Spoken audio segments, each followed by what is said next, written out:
Hi Isabella, I just finished watching your response to the discussion for this past week on the Hammerman.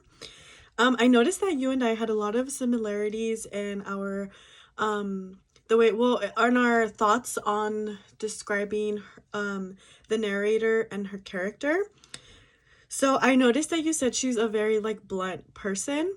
Um and you used I also I feel like I tried to describe that characteristic that I saw in her as blunt, but I used the word fearless instead, like fearless and nonchalant.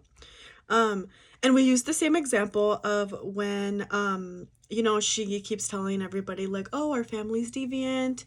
We live in a deviant neighborhood when she's trying to, expand her vocabulary, but then, her dad kind of gets like tired of it and he's just like, oh, I'll show you where deviance is.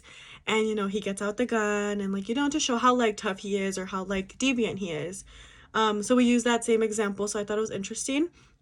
And then I also kind of used the same example a little bit about how I didn't put down as it was trauma, but I could totally see how it could be trauma, which she probably doesn't even recognize, and maybe she will when she's older.